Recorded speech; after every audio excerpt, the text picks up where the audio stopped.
Hello everyone, I'm the Trico1 and welcome back to more Super Mario Galaxy. Last time, we defeated Bowser once and for all. And Toad has mail for us. Thanks. Sure. Even though it doesn't matter at this point. So, I believe if we just talk to Rosalina now, we can just go to the center of the universe no matter what. Yeah. So yeah, now that you've beaten the game, pretty much... the main thing you can do now is play through the save file again as Luigi, collect 120 stars again, and then at the very end, you get a special reward of being able to do a purple coin challenge in the Mushroom Kingdom. Like in that opening sequence. It's not exactly the greatest reward, and I don't exactly recommend you go do it unless you are just replaying through the game a second time and you want a bit of a challenge with Luigi. That's about it. Other differences with Luigi are the following of when you are in water. Luigi is faster, I believe, when swimming and spinning. However, he uses up way more air than Mario does. Like, it's a marginable difference. Cosmic Luigi, who replaces Cosmic Mario, I believe will always try to take shortcuts when possible. So he's a little bit more tricky than Cosmic Mario, if I'm remembering correctly. I might be wrong. I'm not entirely sure. Also, when you rescue Luigi from the Ghost Mansion, it'll be titled... It'll be like, are you me from an alternate dimension or something? But, anyways, we're getting on to the main point of this episode. The book.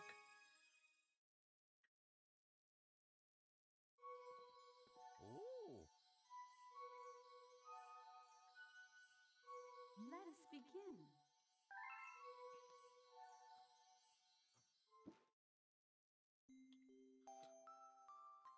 Chapter 1. The Celestial Duo. Our story begins a very, very long time ago with a young girl. One day, this girl spotted a rusted spaceship holding a small star child. What's your name? Are you lost? The girl asked the star child. I'm Luma, and I'm waiting for my mama. She's coming for me on a comet, said the star child, who had been waiting day and night. Don't worry, I'll wait with you, the little girl promised Luma. At nightfall, the little girl borrowed her father's telescope and peered into the sky. She looked and looked, but she saw nothing. Hours turned into days and then years, but still the sky revealed nothing. Finally, the little girl sighed and said to the Luma, If we stay here looking much longer, I'll be an old lady soon. But then she had an idea. Why don't we go out there and find your mother ourselves? The girl and Luma fixed up the rusty spaceship, and then the two set sail into the starry sky. And this is how the search for the Celestial Mother began. Chapter 2. Starbits. Days passed with no sight of the comet, or even a single planet. Instead, asteroids extend for as far as the eye could see. If I had known it was going to take this long, I would have packed more jam, said the little girl, above the rumble of her belly. Before they left, they had packed all the essentials: telescope, butterfly net, stuffed bunny, bread, milk, and an apricot-flavored tea. But I forgot to bring water. How do you forget to bring water? At this, Luma burst into the gales of laughter, and the girl began to pout. As long as I have star bits, I'll be fine, said Luma. Want some? The little girl couldn't stay mad after hearing this. Luma continued to laugh, but the girl couldn't help but join in. All right, maybe just a nibble. Leaning far out of the spaceship, the pair began collecting star bits with the girl's net. They almost fell out a few times, but they kept on collecting. Star bits tasted like honey, so yeah, sugar. The comet. A beam of light pierced through the ship's window. Thinking it was the morning sun, the girl peered through the window, only to find a turquoise blue comet shimmering at her. The little girl shook the sleeping Luma awake and shouted excitedly, "We have to get to that comet!" The pair descended on the comet and found that it was made of ice. They looked high and low, but Luma's mother was nowhere to be found. Exhausted, the little girl sat down with a flop, utterly unable to take another step. Look! Peering down at the icy ground where Luma was pointing, the girl suddenly noticed a cluster of starbits encased in ice. Pretty good, huh? Finding starbits is my specialty, said Luma, beaming. There's ice here, but it's so warm I bet there's water here too. The two decided to stay on the comet for a while. Riding the turquoise comet, the pair continued their search for Luma's mother. The Dream. One night, the girl dreamed about her own mother. Where are you going? She asked her mother's retreating back. Without turning, her mother replied, Don't fret, dearest. I'm not going anywhere. I'm always watching over you, like the sun in the day and the moon in the night. A wave of sadness washed over the girl. What about when it rains and I can't see the sun or the moon? Her mother thought for a moment before responding. I will turn into a star in the clouds and wait for your tears to dry. When she awoke, the girl's face was damp with tears. You have starbits in your eyes, said Luma to the girl. Wiping her face, the girl replied, These are tears, not starbits. I'm crying because I'll never see my mother ever again. At this, Luma began to cry too. Mama, oh mama, wah! The pair traveled through the starry skies, and though they encountered many other comets, not one of them held Luma's mother. Luma was despondent. Now, Luma, the rain clouds won't go away if you keep crying, the girl said, giving Luma a squeeze. I'll give you a present if you stop. The girl closed her eyes and said gently, I'll take care of you. With these words, she felt a small spark in her heart. Chapter 5. Home. The kitchen will go here, and the library will go over there, the girl said busily to herself. We'll put the gate here. Ever since the girl took Luma under her care, she'd been bustling about at a feverish pace. It's a lot of work, but it's worth to make a happy home. It turned out that starbits weren't the only thing buried in the ice. There were tools and furniture, unlike any they had ever seen, and the girl used them to build a home. Looking at the completed house, Luma remarked, Don't you think it's awfully big for just the two of us? With a library, bedroom, kitchen, fountain, and gate, it was certainly spacious, but still something seemed to be missing. If only my father, brother, and mother were here, the girl said wistfully. Indeed, the house was too large for its two small residents. That night, clutching her favorite stuffed bunny close to her, the girl fell asleep in the starship. Chapter 6. Friends. Then one day, while the girl sat sipping tea, a tiny apricot-colored planet appeared on the horizon. From the planet, another Luma of the same color emerged. Do you two know each other? The girl asked the two Lumas gleefully. Despite the girl's excitement, they seemed uneasy. The two Lumas neither drew closer nor backed away from each other. Instead, they just stared. Then one Luma broke the silence. My mama! At once, the apricot Luma parroted back, My mama! My mama! My mama! My mama! The two Lumas began to dance around the girl frantically, and neither showed any sign of stopping. The girl was so charmed by this adorable scene that she couldn't help but laugh, and that's when something very strange happened. Suddenly, more Lumas began to pop out from the apricot planet. They were different colors, but they all shouted the same thing. My mama! My mama! The sight of all the shouting Lumas only made the girl laugh harder. What am I going to do with all these children? The Lumas just stared blankly as she doubled over laughing. Guess we'll have to name each and every one of you.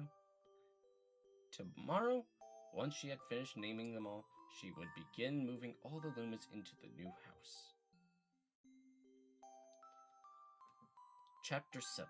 The Telescope. After seeing their 100th comet, a sudden thought popped in the girl's head. What if my home planet is still as blue as it was? That's when she remembered her father's telescope. Peeking into the telescope, a tiny blue dot floated into sight. It was smaller than a starbit. How strange, it's so far away, but it feels so close. I can somehow see it from here.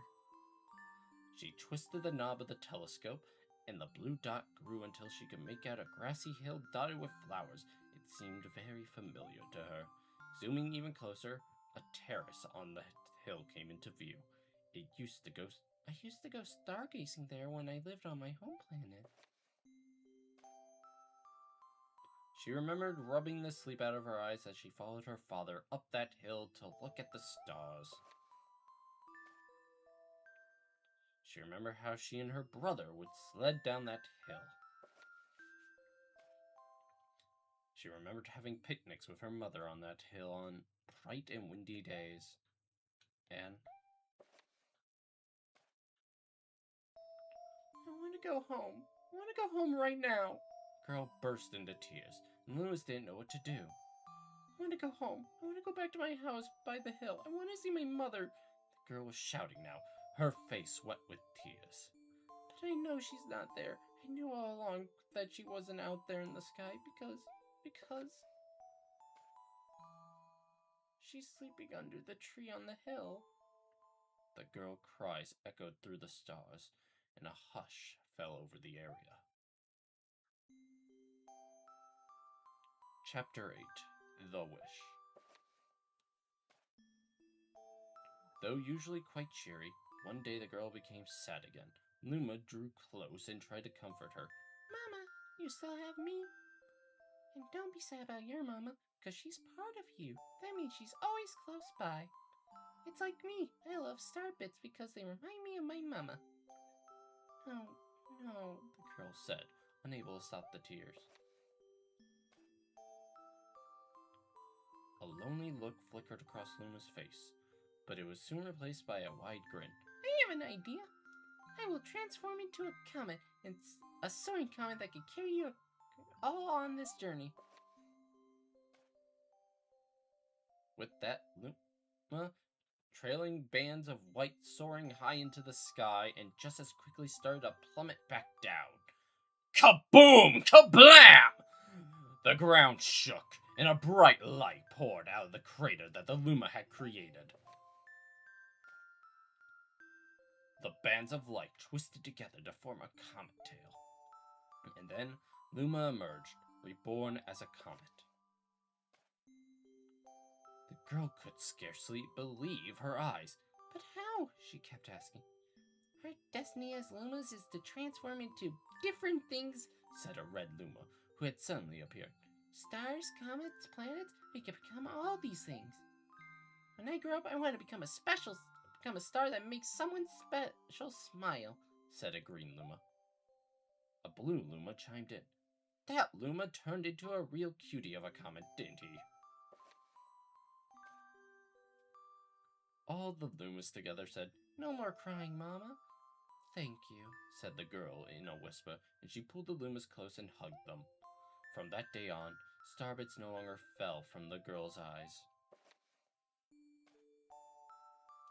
The comet set forth for the girl's home planet, its long tail blazing proudly behind it. Final chapter. Family. With its many lumas and telescopes, the comet had quite a sight to behold. The girl and the lumas were proud to call it home. At a welcoming party for a new luma, the girl gathered everyone in the kitchen and said in a louder voice than usual, "All right, everyone, let's make a cake sprinkled with star bits. Then it'll be a star cake." The lumas excitedly began gathering the ingredients.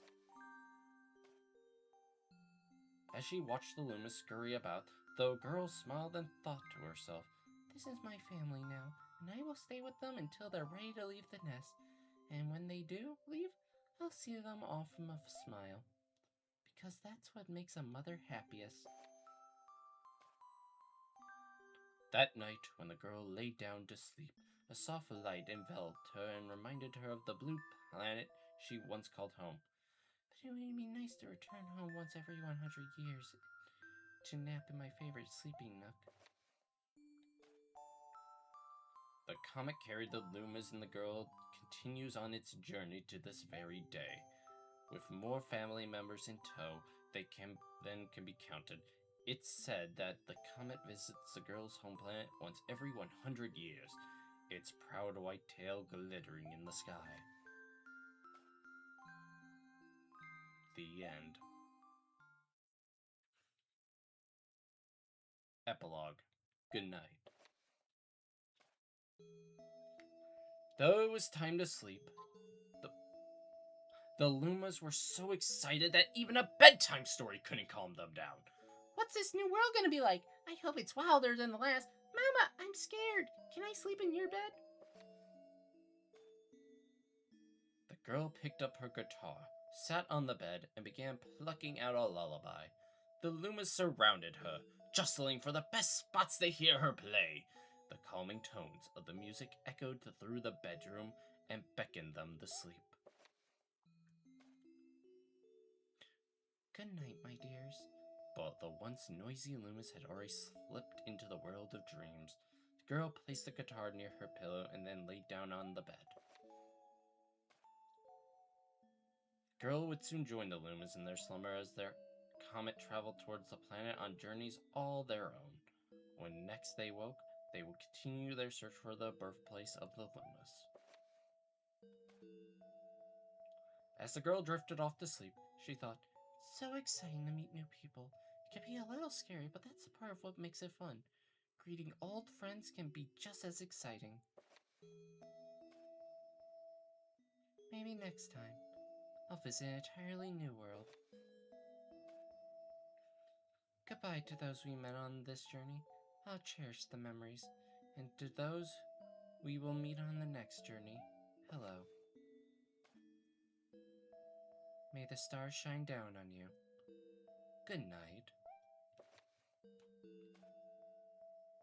With the Lumas and the girl on board, the comet hurtled through the starry skies, chasing the light to a new journey.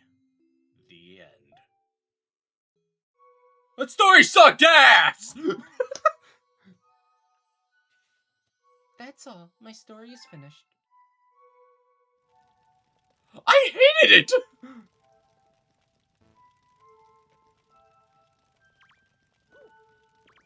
I always liked that book.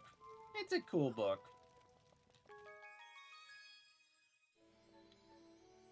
But that is really everything to do in Mario Galaxy. We have completed everything pretty much. Done it all. Zip zap zoopity bop. So, this is where we part. I'll see you guys in the next one. So, thank you all for watching. I hope you all have a fantastic rest of your day. Bye-bye!